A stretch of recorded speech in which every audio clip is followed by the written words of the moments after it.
Espace TV, le 22h.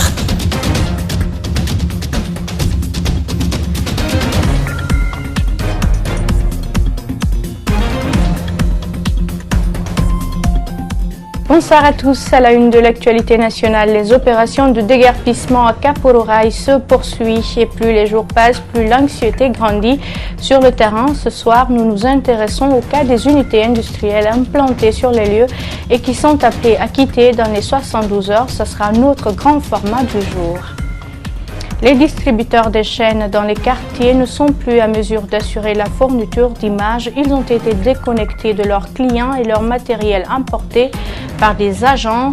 On leur reproche d'utiliser abusivement les chaînes de Canal. Nous prendrons la direction du Sénégal où les populations se préparent à aller voter dimanche. À quelques jours de ce moment important, nos envoyés spéciaux sont allés à la rencontre des binationaux sénégalais et guinéens qui se préparent à accomplir leurs devoirs civiques. Bienvenue à tous vers une mise en place de la coordination intersectorielle de réforme et de modernisation de l'état civil de la ville de Conakry. Cette structure aura pour rôle de suivre les activités liées à l'enregistrement des faits et statistiques de l'état civil de Conakry. Il s'agit surtout de favoriser les projets viables pour la capitale. Elle devrait être mise en place à la suite d'une rencontre d'échange entre les acteurs de la société civile et les cadres de l'administration sur la réforme et la modernisation de l'état civil. Alseni Bari et Abdoulaye Kamara. C'est au gouvernorat de Conakry que cette rencontre a eu lieu. Des cadres du ministère de l'administration du territoire, ceux de la justice, de la santé et autres responsables de la société civile sont représentés. Il est question de mettre en place une structure appelée coordination intersectorielle de réforme et de modernisation de l'état civil. Elle aura pour rôle de suivre les activités liées à l'enregistrement des faits et statistiques de l'état civil de Conakry. Après le déroulé de cette rencontre, que tous les intervenants dans le processus de l'enregistrement des faits d'état civil soient ensemble en vue de suivre ou d'évaluer les actions menées dans le processus d'enregistrement des faits d'état civil au niveau de la région. La modernisation de l'état civil, il faut que ça soit informatisé, que ça soit en biométrie pour éviter la fraude.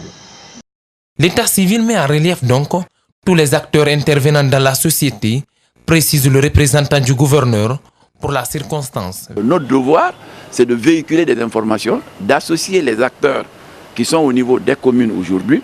Nous parlons de la santé. C'est l'état civil parce que l'extrait de naissance va être délivré à la commune.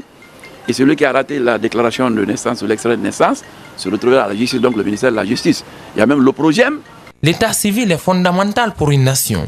Au-delà de l'enregistrement des naissances, elle permet de mettre en place des projets viables et fiables. Il faut un état civil fiable pour qu'il y ait un projet de développement dans un pays. Il faut que, là en ce moment, par exemple cette année, l'éducation peut dire par exemple, nous ne pouvons prendre que tel nombre d'enfants pour leur faire scolariser en première année. Il faut tel nombre d'enfants. Ça, tout dépend maintenant de l'état civil. La coordination intersectorielle de réforme et de modernisation de l'état civil de la ville de Conakry sera supervisée par le gouverneur de la ville ou par son représentant. C'est devenu pratiquement un feuilleton et nous en parlerons régulièrement dans nos éditions d'information. Il s'agit de l'opération de déguerpissement des occupants de Kapororaï. Ce soir, nous nous intéressons au cas de certaines unités industrielles implantées sur les lieux. Il s'agit des unités de fabrication de glace pour la conservation des produits halieutiques et de la boulangerie moderne. Elles desservent la majeure partie des débarcadères de Conakry. La plupart produisent entre 20 et 60 tonnes de glace par jour. Ces unités ont été sommées de quitter cet espace réservé de l'État dans les prochaines heures. C'est notre grand format du jour. Ça s'appelle le Focus du 22h et c'est avec Malik Sangana Kamara et Abou Okoria Kourouma. Kapororaï transformé en grand bazar.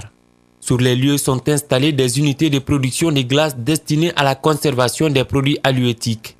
Elles doivent être aussi déguerpies Un délai de 72 heures les a été donné depuis mardi. Mamadou Selou, à lui seul, emploie 18 personnes au sein de son unité. Pour lui, le déguerpissement de ces unités de production de glace aura un impact négatif sur la pêche artisanale. C'est une perte de plus de 200 tonnes par jour qui va partir en l'air. Et finalement, la chaîne de production du poisson ainsi que les barques, les mareyeuses, ça aura un impact négatif au niveau économique et humain en même temps, et que la population va se retrouver sans du poisson dans nos différents marchés locaux. Installés après la signature d'un contrat de convention avec la mairie de Ratoma, ces producteurs de glace sont bien conscients d'être sur un domaine de l'État. Mais leur activité, disent-ils, a favorisé la baisse du prix de la glace sur le marché et a facilité la conservation des poissons dans les débarcadères. La glace était rare. Mais depuis que nous nous sommes installés ici, nous vendons la glace, on est descendu à 10 000. De 10 000 aujourd'hui, nous vendons à 8 000. L'usine de cette dame produit par jour 20 tonnes de glace et emploie 15 personnes. En tant que femme, elle invite le président de la République à faire face à leurs préoccupations. À moi, tout ce que je peux demander, c'est demander une doléance au professeur. D'abord, je sais qu'il sait soutenir nous les femmes. Je demande une doléance, même si on pourra nous faire quitter ici, qu'on nous donne un temps. Le choix d'installer dans cette zone ces unités de production se justifie par la constante du courant électrique, expliquent les promoteurs. Vous savez, si la rupture de chaîne de froid est produite, il y a un gros problème parce que d'abord les mareyeuses ne pourront plus conserver leurs produits de la pêche, et c'est avec ça qu'elles vivent, que la population chez eux vive. Et également, les barques ne pourront plus partir pêcher. Depuis l'annonce de cette opération de déguerpissement, la crise des glaces commence déjà à se faire sentir. Le pays qui existe n'arrive pas à répondre à la demande des clients. Tel est le cas de Souleymane Ba, détenteur de 4 barques au port artisanal de Bonfim. C'est des milliers de sacs de glace qui sortent ici par jour. Vous voyez. Donc pratiquement, moi aujourd'hui, je voulais à peu près 600 sacs. Mais je suis venu, 0. À côté des unités de glace, un four moderne où on produit du pain. Construit seulement il y a un an avec un investissement de plus d'1,6 milliard de francs guinéens, cet endroit est aussi concerné par l'opération de déguerpissement. Entreprendre en Guinée, c'est bon si on nous laisse tranquille. Ils n'ont qu'à nous laisser tranquille, nous encourager. Mais comme ça, là, on ne sait pas quoi faire. L'emploi d'une centaine de personnes risque d'être affecté si ces unités sont déguerpies. À cela s'ajoutera une crise de glace à cette période d'étiage pour la conservation des poissons dans les ports artisanaux. Les sorties récentes des ministres des Transports et des Mines pour leur bilan ont fait des mécontents le parti Rassemblement guinéen pour le développement RGD de Maître Abdoul-Kabele Camara l'a fait savoir ce jeudi à son siège au cours d'une conférence de presse. Le porte-parole de ce parti politique fustige certains pans des communications faites par Abdoulaye Magasouba et Aboubakar Silla. Nouan Traoré a aussi fait un diagnostic avant de faire des recommandations. Le compte-rendu est signé Mohamed Valek Touré et Yacouba Traoré.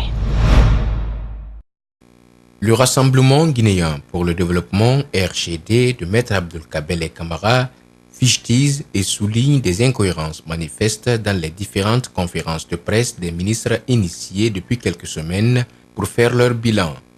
Le conférencier du jour a surtout fait mention des sorties médiatiques des ministres des Mines et des Transports. Il faut se méfier d'un pays où les affaires publiques sont conduites, n'est-ce pas, en faisant prévaloir des agendas politiques sur les considérations techniques. Pourquoi on ne met pas le plan national de développement économique et social en œuvre? À bien des égards, le parti souligne des manquements entre les actions prescrites par le PNDS et celles mises en œuvre ou projetées par les deux ministères. Quelques actions prioritaires prescrites par le PNDS sont entre autres l'extension de la capacité du port autonome de Conakry, le développement des débarcadères fluviaux et maritimes et la réalisation du projet Transguinée. Dans son observation, le RGD note d'une manière générale l'écart significatif entre les prévisions du PNDS en matière de transport. On demande de faire une étude sur l'avenir du port de Guinée, de Conakry, pour qu'il soit aussi compétitif que le port d'Abidjan, que le port de Dakar, etc. etc. Il n'en parle que dans le bilan et perspective.